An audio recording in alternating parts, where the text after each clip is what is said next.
Kasi kahit anong mangyari ay di ako mawawala ng pag-asa.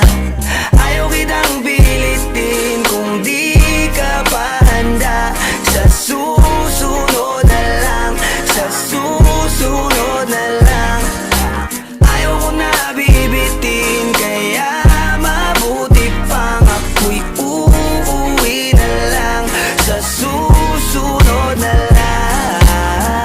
Napupuyat na ako kakapaalala, kumain at mag-ingat kung sakaling maggala ka. Lagi sinisipat ang imahe ng dalaga na pangarap makasama ko sa hirap at ginhawa.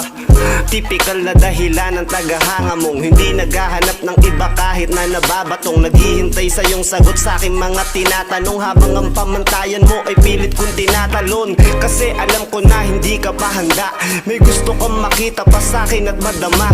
Kaya eto ako naghahanda kung madapa